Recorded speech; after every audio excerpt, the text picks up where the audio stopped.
அனைவருக்கும் வணக்கம். நான் ஃபைஸ் சுலைமான், 3ஆம் ஆண்டு மருத்துவ மாணவன்.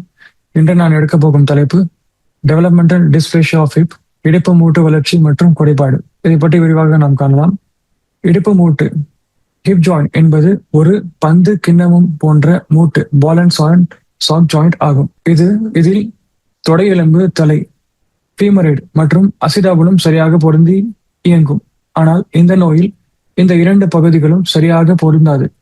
இதனால் மூட்டு தளர்ச்சி ஏற்படும். இந்த நோய் பிறந்தவுடனே இருக்கலாம் அல்லது வளர்ச்சியில் உருவாகலாம். சிகிச்சை செய்யாமல் விட்டால் நீண்டகால நிரந்தர நடை கோளாறு ஏற்படும். நோயின் நிலைகள்: இதில் 3 நிலைகள் உள்ளன. அசிடாபுலர் டிஸ்பிளேசியா, குழி ஆழமில்லாமல் இருப்பது, பகுதி இடப்பெயர்வு, பாதி அளவு வெளியே இருப்பது, இடப்பெயர்வு, முழுமையாக வெளியே இருப்பது. இந்த புகைப்படங்களில் நாம் காண முடிகிறது. பரவல்: இந்த நோய் 1000 குழந்தைகளில் 1 முதல் 2 பேருக்கு காணப்படுகிறது. பெண் குழந்தைகளில் இது அதிகமாக உள்ளது. முதல் குழந்தையிலும் அதிகமாக உருவாகிறது. இடது இடுப்பு அதிகமாக பாதிக்கப்படுகிறது. இதற்கு காரணம் தாயின் உடல் அமைப்பு மற்றும் கர்ப்பப்பையில் குழந்தையின் நிலை ஆகும். இந்த ஸ்லைடில் டிடிஎச்ஐ பற்றி, ரிசர்ச் பப்ளிகேஷன் மற்றும் அதன் குளோபல் டிஸ்ட்ரிபியூஷனை பற்றி விரிவாக காண முடிகிறது. காரணங்கள்: இந்த நோய் பல காரணங்களால் ஏற்படுகிறது. முதலில் மரபியல் காரணம்: குடும்பத்தில் இருந்தால் அபாயம் அதிகம். இரண்டாவது, கர்ப்பகால காரணம்: கர்ப்பப்பையில் இடம் குறைவு அல்லது குழந்தையின் நிலை தவறாக இருப்பது. மூன்றாவது, ஹார்மோன் காரணம்: தாயின் ஹார்மோன் மூட்டுகளை தளர செய்கிறது. நோயியல் பேத்தாலஜி: குழந்தை வளர வளர அதன் பகுதியில் கொழுப்பு திசு ஃபேட்டி டிஷ்யூ சேரும். இதனால் இடுப்பு குழி தட்டையாகும்.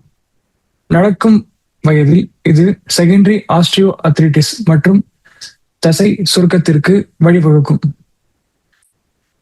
அறிகுறிகள்: ஆரம்பகால அறிகுறிகள்: சீரற்ற தோல் மடிப்புகள், கால்களில் தோல் மடிப்புகள் சமமாக இருக்காது, மூட்டு நில வேறுபாடு, ஒரு கால் சிறியதாக தோன்றும், வரையறுக்கப்பட்ட வழிநோக்கிய அசைவு, கால்களை முழுமையாக விரிக்க முடியாது.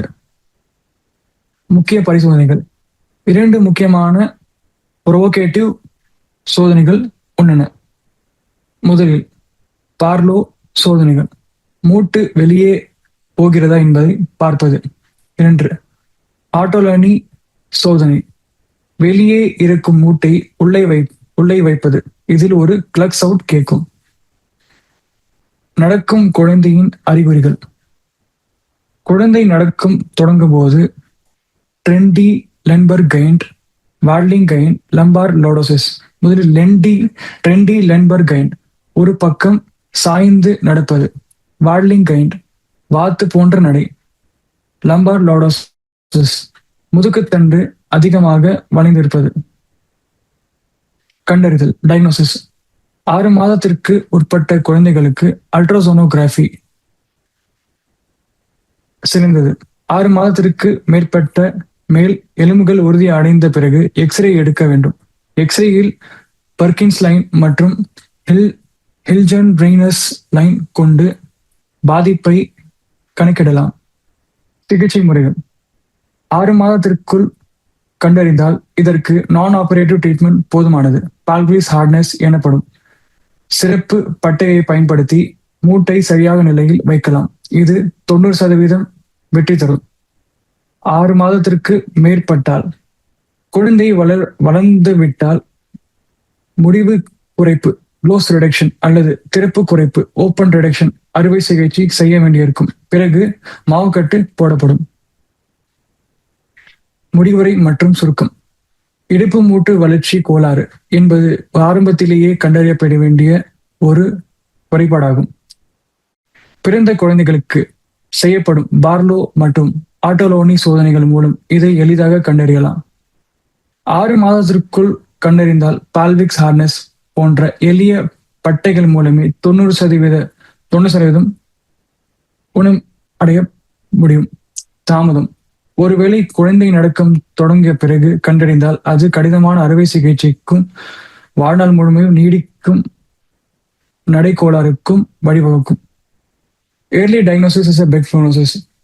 ஆரம்ப கால கண்டறிதலே சிறந்த தீர்வாகும். ஒவ்வொரு குழந்தைகளும் தன் முதல் அடியை நம்பிக்கையுடனும் ஆரோக்கியத்துடன் எடுத்து வைக்க நாம் விழிப்புணர்வுடன் செயல்படும். நன்றி, வணக்கம்.